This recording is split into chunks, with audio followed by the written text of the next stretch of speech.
memeriksa tersangka kasus penganiayaan David Mario Dandi dalam kasus tindak pidana pencucian uang Rafael Alun yang merupakan ayah Mario Dandi. Lalu apa yang ingin digali penyidik KPK dari pemeriksaan Mario Dandi, anak Rafael Alun? Kita tanyakan kepada pakar hukum tindak pidana pencucian uang dan juga Ketua Umum Masyarakat Hukum Pidana dan Kriminolog Indonesia, Ibu Yenti Garnasih. Selamat sore Ibu Yenti, terima kasih sudah bergabung bersama kami di Kompas Petang. Selamat sore, Mbak. Iya, Bu Yenti, kalau dilihat dari konstruksi kasus ini, tindak pidana pencucian uang, apa sebenarnya yang bisa digali dari Mario Dandi terhadap perbuatan ayahnya? Ya, ini posisi penting ya, kata kuncinya pencucian uang adalah dari gratifikasi yang sedang didalami itu uangnya kemana saja. Ini penting sekali. Jadi ini penting ya, kemana saja kalau yang bersangkutan dipanggil sebagai saksi adalah karena kemungkinan ya ada aliran atau bahkan mungkin misalnya yang bersangkutan pada waktu misalnya beli mobil misalnya atau beli apa mungkin yang bersangkutan yang membayarkan itu bisa jadi meskipun itu cash juga bisa. Jadi memang pihak-pihak ketiga atau yang paling penting adalah bahwa para keluarga-keluarga atau orang-orang terdekat yang menerima hasil menerima uang dari Pak Rafael itu. Nah, itu nanti akan kita lihat mereka menerima berapa, bagaimana, apakah ditransferkan atau bagaimana, dan yang perlu didalami adalah bagaimana sikap batin si penerima ini, atau kalau misalnya dia membayarkan, apakah dia patut curiga, apakah dia patut heran, loh ayah saya sebagai apa, beli sekian banyak, ya, punya ini, punya itu gitu ya, dan dia pendidikannya juga cukup, ya menurut saya bisa. Karena memang yang paling penting adalah di pasal 5 itu ya, siapapun yang menerima aliran dana termasuk istri dan anak, itu penting sekali karena apa? Kita akan mencari aliran dana masyarakat tuh kemana? Kepada siapapun, meskipun Ya, itu istri dan anaknya. Demikian, Mbak. Itu nanti pasal 5. Pasal oke. 5 UU TPPU, kemungkinannya ke sana. Oke, Bu Yenti, tapi dalam kasus ini anak dan istri nanti pembuktiannya akan seperti apa? Karena kita tahu kalau keluarga dalam hal ini adalah keluarga inti bukanlah hal yang wajar untuk memberikan pembiayaan ataupun nafkah.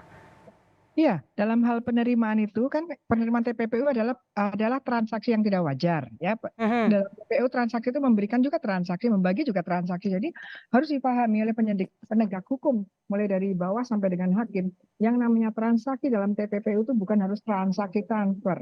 Apapun yang namanya memberikan itu namanya transaksi. Nah, nanti eh, itu ada berapa sih yang namanya transaksi mencurigakan kan yang kita kejar. Mencurigakan itu adalah baik dari alasan pemberiannya mungkin tadi dibahas ya, orang tua Mhm. ayahnya ngasih nggak apa-apa, iya, tapi kita lihat jumlahnya, alasannya, kenapa diberikan, dan jumlahnya berapa. Mhm. Anak atau istri itu kan sedikit banyak tahulah suaminya Mhm. kerja di mana, kebiasaannya bagaimana, penggajian itu dan tidak harus tahu, patut menduga sudah cukup bahwa nggak wajar lah bertahun-tahun nerima segini banyak ya, itu sudah cukup untuk menjerat pelaku-pelaku itu yang harusnya menurut penegak hukum, Ya, pelaku harusnya patut menduga bahwa dia menerima jumlah yang tidak wajar dari oke. hasil Berarti hasil nanti pencuriannya. pakemnya adalah dari jumlahnya, seperti itu? Ya, saya kira dari itu ya, karena ini anak ke istri ya, Mhm. suami ke istri atau suami ke bapak ke anak gitu ya. Jadi Mhm. kan, jadi apa ya, yang tidak wajar itu ya, yang beralasan tidak wajar itu kan bukan hanya dari jumlah, tapi juga dari bagaimana how to know yang memberikan atau yang menerima itu pasti mereka tahu kan suami Oke. istri atau anak dan bapak, tapi jumlahnya gitu kan. Ya, apakah ini termasuk harta bergerak dan harta tidak bergerak atau secara keseluruhan? Semuanya nanti. Tapi kalau yang bersangkutan ini kan ada gratifikasi berarti kan korupsi. Kemudian dari korupsi mengalir berarti kan TPPU. Mhm. Tapi kalau korupsinya boleh nanti mulai dilihat harta-harta bahkan sebelum korupsinya boleh itu diperiksa bahkan nanti disita untuk uang pengganti. Tapi Oke. kalau yang bersangkutan ini yang TPPU-nya saja karena dia pasal 5 tidak terlibat korupsinya, itu dia hanya sejumlah dari hasil korupsi itu mengalir ada keberapa yang mengalir kepada dia. Jadi Oke. dalam posisi dia menyampaikan bahwa dia tahu mentransfer atau membelikan bukan itu saya kira kalau dalam TPPU yang namanya saksi yang sekarang saksi adalah terlibat dalam penerimaan transfer atau dia ikut mengalirkan. Baik, Bu Yenti, kalau dalam hal ini terkait dengan keluarga inti, kira-kira apa yang akan ditanyakan KPK kepada Mario Dandi? Saya kira ya, berangkat dari data dulu ya, data yang sudah ada ya, dugaan kuat yang dari itu kemudian kan ada transfer mungkin ada transfer dari Pak Rafael ke rekeningnya atau ada penjelasan keterangan dari Pak Rafael bahwa Ya, mungkin Pak Mario Dandi itu disuruh beli ini, memberikan oke. ini. Kemungkinan itu nanti itu yang ditanyakan.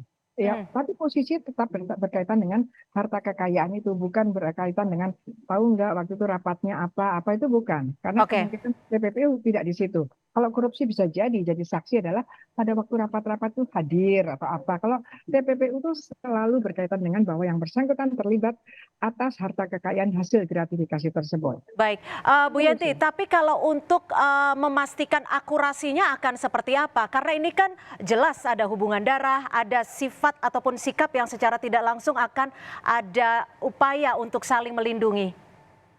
Kita kan bicara data-data aliran dana. Kan kita aliran dana, misalnya yang bersangkutan misalnya dibelikan rumah atau dia penguasaan yang restorannya di Jogja gitu ya, dan dia sering ke sana dan sebagainya, dan kemudian dia sendiri mungkin menerima atau dia bahkan dari ayahnya kemudian dibagikan ke teman-temannya gitu ya, karena kan itu Hmm, uang negara, tidak boleh dibagi-bagian kemana-mana sementara negara dalam keadaan sangat butuh uang kan nggak boleh ya seperti itu nanti akan ditanyakan seperti itu akurasinya ya pasti akurasinya adalah ada aliran dana kepada yang bersangkutan itu adalah dasar untuk menyita berapa yang harus disita di mana karena ini keluarga ya kita cari di mana kalau itu sudah berupa barang bergerak atau berupa properti ya kita sita itu nanti di sana siapa tahu atas nama oke. istrinya nah itu penting sekali dan ini ada satu pembelajaran ya dengan adanya saya sedih sebetulnya melihat Mario diperiksa itu sedih sekali ya. Nah, itu ada pembelajaran ternyata ya, korupsi itu juga merusak bagaimana parenting orang tua terhadap anak yang harus mengajari baik, malah seperti ini kejadiannya. Nah, Iya. ini harus kita pikirkan secara sosial, secara psikologis ke sosial itu harus kita pikirkan. Karena bagaimanapun juga dia adalah akibat dari ulah ayahnya. Gitu. Baik, artinya ada kesinambungan yang memberikan efek kepada anak itu sendiri. Baik, Ya, Bu ya. Yenti. Ke depan hati-hati istri anak jangan asal aja menerima harta kekayaan yang tidak Hmm, juga dari suami-suami. Ini hmm, pembelajaran yang paling penting. Ini masyarakat harus bergerak di posisi ini. Jadi hmm. hati-hati karena mereka pun akan kena ancaman pidana maksimum 5 tahun. Ya, Baik, jadi harus peran penting ditambah dari semua. keluarga inti juga sangat berpengaruh Ya, ya Bu Yenti ya. Dan ya, artinya KPK saat ini hanya menggali informasi yang nantinya akan dikembangkan untuk memastikan apakah aliran TPPU itu mengalir juga ke keluarga inti. Terima kasih ya. Ibu Yenti Garnasi sudah bergabung bersama kami di Kompas Petang, pakar hukum tindak pidana pencucian uang dan juga Ketua Umum Masyarakat Hukum Pidana dan Kriminolog Indonesia.